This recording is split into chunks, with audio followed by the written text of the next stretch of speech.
Ô Galates dépourvus de sens, qui vous a fasciné, vous aux yeux de qui Jésus-Christ a été peint comme crucifié. C'était le cri de cœur de l'apôtre Paul.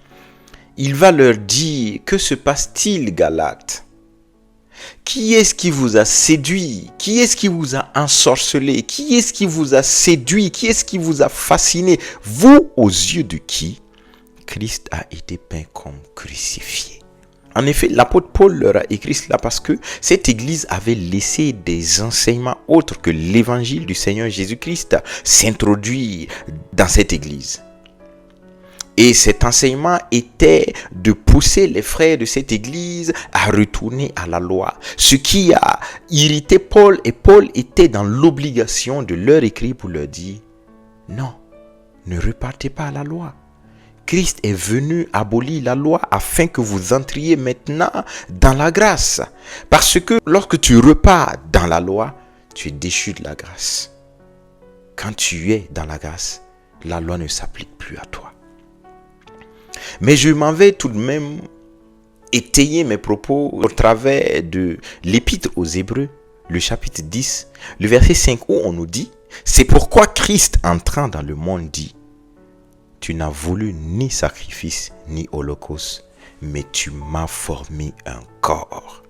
Donc Dieu le Père en avait assez des sacrifices, des holocaustes. Il va maintenant décider de former un corps à son Fils Jésus, afin qu'il soit lui-même le sacrifice qui va nous conduire de la loi à la grâce. Et maintenant, nous allons être affranchis de la loi et nous allons entrer et demeurer dans la grâce. Et on nous dit maintenant, toujours dans l'épître aux Hébreux, le chapitre 10, le verset 10, c'est en vertu de cette volonté que nous sommes sanctifiés. Nous sommes sanctifiés par l'offrande du corps de Christ une fois pour toutes.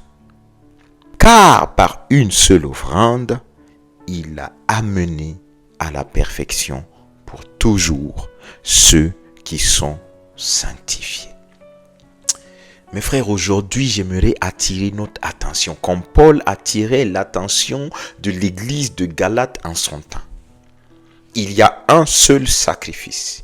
Il y a un seul autel qui a été bâti pour que nous entrions maintenant dans la grâce que Dieu avait prévue pour nous. Et ce sacrifice, cet autel, c'était pas les holocaustes, car l'Éternel Dieu en avait assez des sacrifices et des holocaustes, et il a formé à son Fils Jésus un corps pour qu'il descende sur la terre des hommes et qu'il meure une bonne fois pour que nous soyons maintenant appelés enfants de Dieu. Ce sacrifice étant fait, ce sacrifice étant agréé par le Père, toi et moi, nous sommes devenus maintenant enfants de Dieu. Toi et moi, nous sommes maintenant dans la grâce selon le Seigneur Jésus-Christ. Cependant, si Dieu est ton Père, si Dieu est mon Père, pourquoi devrais-je bâtir encore des autels pour avoir la santé? Si Dieu est mon Père, si Dieu est ton Père, pourquoi devrais-je encore bâtir des autels pour une quelconque bénédiction? Non, un enfant n'a pas besoin de bâtir un autel pour avoir certaines bénédictions. Un enfant n'a pas besoin de bâtir des autels pour avoir la santé, puisqu'un seul sacrifice a été consenti et agréé par le Père. C'est le sacrifice du Seigneur Jésus-Christ de Nazareth. Et lorsqu'il est mort, crucifié sur la croix, on nous dit que par ses meurtrissures, nous sommes guéris. On ne nous a pas dit que par l'autel que je vais bâtir, je vais retrouver la santé. Non, non, non. Voici une femme même qui était dans la loi, alors qu'elle était dans cette position transitoire. Elle était dans la transition puisque c'était au temps de Jésus. Jésus est venu sous la loi. Étant sous la loi, cette femme ne pouvait pas se présenter devant Jésus sans être lapidée, sans être condamnée à mort. Mais elle est venue à Jésus, elle a touché Jésus, elle fut guérie et la loi ne l'a même pas condamnée. Elle n'a bâti aucun autel pour retrouver sa santé. Aujourd'hui, j'aimerais encore te dire une chose. En réalité, au de la loi juive, la loi de Moïse, au temps de cette loi, C'était après la guérison qu'on donnait une offrande.